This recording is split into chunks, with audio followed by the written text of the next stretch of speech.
Hello, welcome back to the channel. No car cam today, didn't fancy sitting in the car and doing an intro where I was. People would have thought I'd gone mad or madder.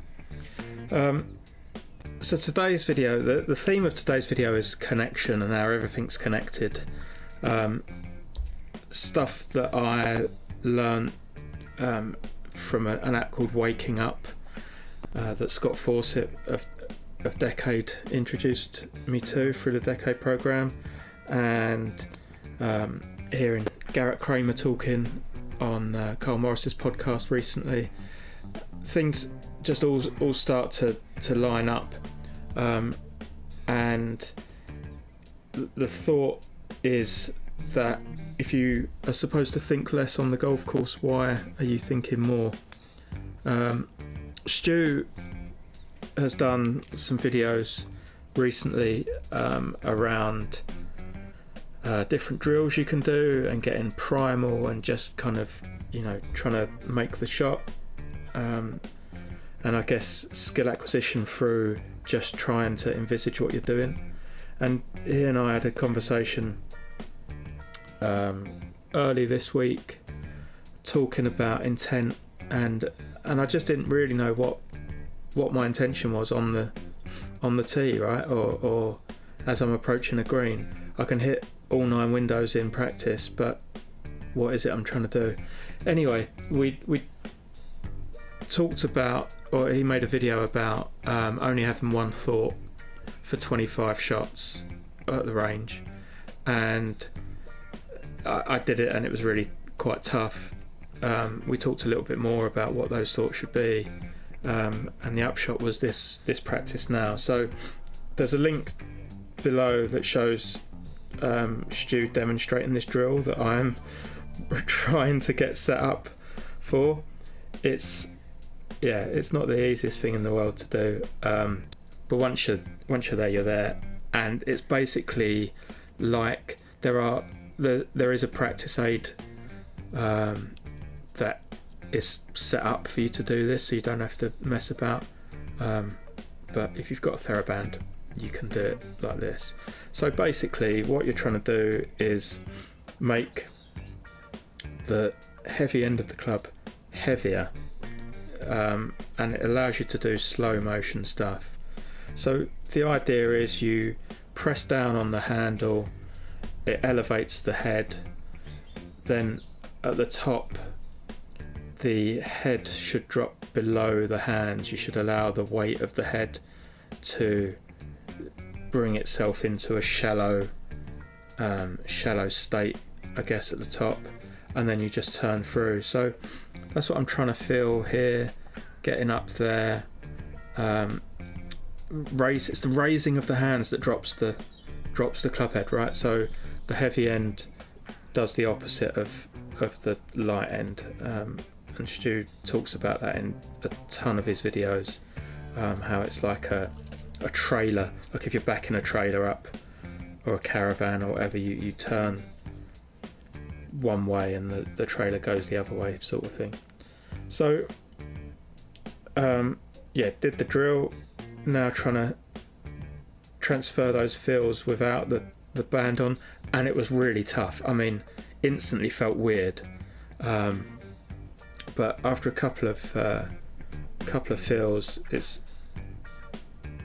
looking okay. I mean, not exactly where I'd like it. I wasn't looking back at the video and really thinking about it. But my intention really was to spend that entire bucket of balls, which is two dispensers worth at Littlestone, only thinking about that drill, only thinking about what that drill promotes. And my intention was actually to do the drill every 10 shots or whatever, and it didn't quite pan out that way. Just checking the contact there, it felt like it came well out of the hosel. So yeah, just kind of going through that. So pressing down, raising the hands, then pulling the handle towards the ball, just seeing how we go. If you noticed the shots that I made with a pitching wedge before I started doing the drill, my body action was kind of steep, or the club was steep, and was making okay contact. I'm sure a lot of people would be very pleased with it. It just felt a bit clanky to me. Okay, forwarded on about 10 minutes or so. What I found was, instead of going back to doing the drill, I needed to have a pre-shot rehearsal in order to really get it, which is something I've seen tons and tons of people do. Stu does it. Justin Rose, famous for his massively exaggerated rehearsals. I wasn't really exaggerating. I was just trying to get to the point where this is what I want to feel in a real shot. And you know what? Every shot was kind of going in the same sort of direction. They were all going, starting a little bit right and ending up a little bit left. So yeah, decent thing. Regardless of the outcome, I managed to stick with this one thing. You can see that I've hit half the bucket of balls. Really trying to get the feel going, really trying to ingrain it. That one there with the hands lifting up and the head dropping down is exactly what I felt I should be seeing. But yeah, I'm guessing that the feel is even more than that, right? I need to get it so that the head really feels like it's below the hands. Right, I'd hit so many shots with the 7-iron. I figured let's get onto the wooden clubs and see how we get on. So I worked through the hybrid fairway wood and driver. Really got the rehearsal going. Really kind of honing in on the feel, the pre-shot feel, and just trying to not consciously react to what I see. Switching to the hybrid was kind of the biggest change, I think, from the iron. It didn't work straight away, or didn't at least produce the sort of shot I would want to see straight away. I struggle a little bit with alignment at times, which just comes down to practice, I guess. Block practicing sight lines and what looks straight. Interestingly, my putter, for some reason, just like overnight, I started missing left through the gate, and to set it up, if I set it up square against the gate entrance, so I know for a fact it's square to target, it looks like really open, and that happened overnight. So who knows, your eyes change, and I guess it could be subtle changes. I mean, my eyes are directly over the ball.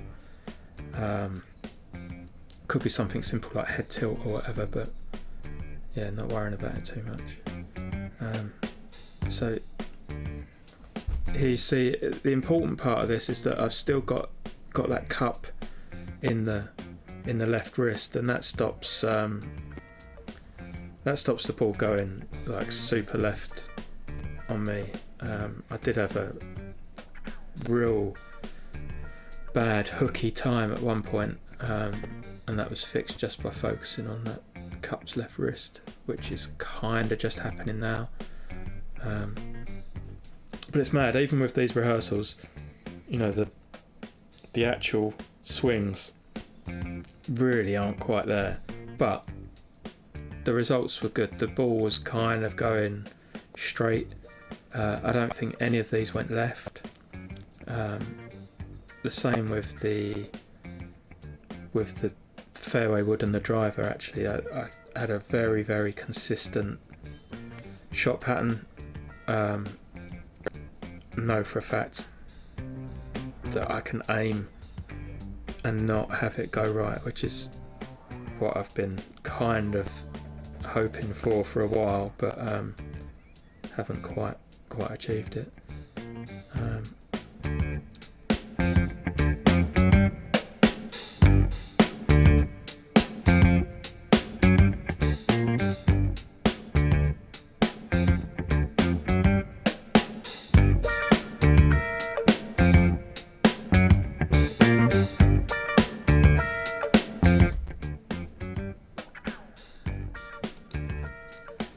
Fairway wood then, more of the same. Just this is the first shot I hit with it. Wasn't expecting much. Got my rehearsal. Not quite getting the head below the hands, or far enough down in my opinion there. Definitely more drills needed, but I can do that at home without a ball, just in the garden. I don't know who it was who said it was one of the guys that does a lot of stuff on Instagram, Monty probably, was saying like some percentage of shots that some percentage of drills that should be done away from the range, and it was quite a lot, was his belief, that you should be doing most of your practice away from the range. And I've got certain things that I work on, Swiss ball things and TheraBand things that Stu's taught me, and subsequently put in YouTube videos, so go and check them out. No one's got any excuse to not be able to find 10 minutes at home to work on a couple of things with a TheraBand or whatever.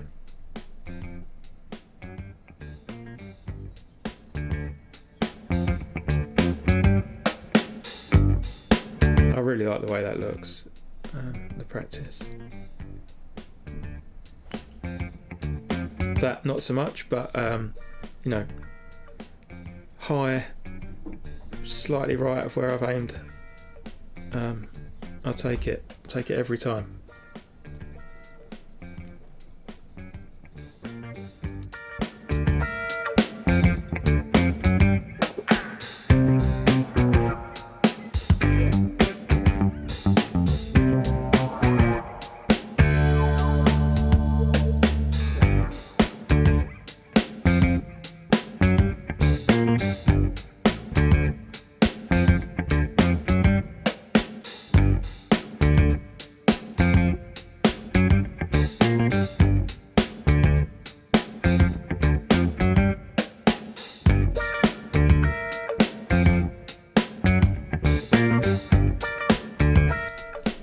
Okay, you know what time it is.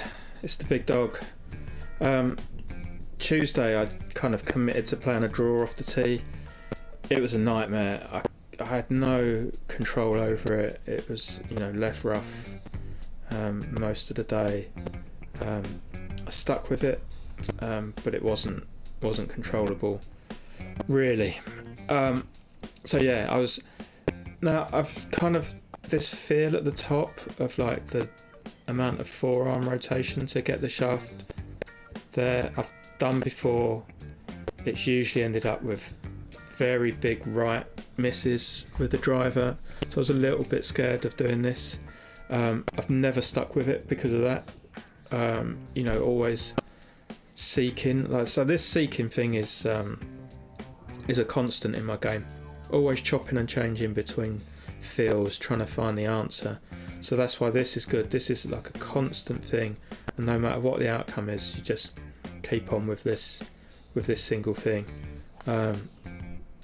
So yeah, still got that weird little like additional bit of cup or run on or whatever at the top. I'm hoping that just exaggerating this drill will work that out, but I'm gonna really look at the top and see what what's causing what I'm doing, and ask you to do the same. But like, that looks great to me. If I could be in that position at the top when I get the, fast backswing, that would be great.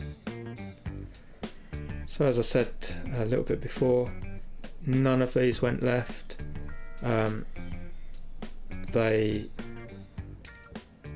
Even if I could caught one out the toe and it just went straight, caught one out the hill and it just went a little bit further right. My dispersion was actually pretty good.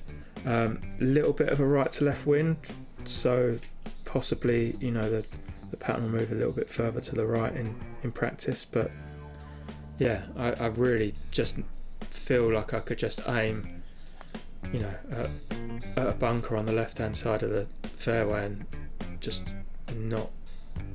it's not going to be in play. And if I've got water down the right, then just choose a different club. So we'll see how that goes, but overall, really pleased with my performance, really pleased I managed to carry the single fault through, and I just want to do it more, basically. Just really work on this feel now, not chop and change, not talk about anything else. Just it's this kind of the move I described, and then just the hill, right hill going back, left hill going through, and that's all that's in my head. So I'll leave you to watch the rest of the balls, and I hope you've enjoyed it. If you have, give me a like, subscribe, tell your friends, and I'll see you in the next one. Cheers.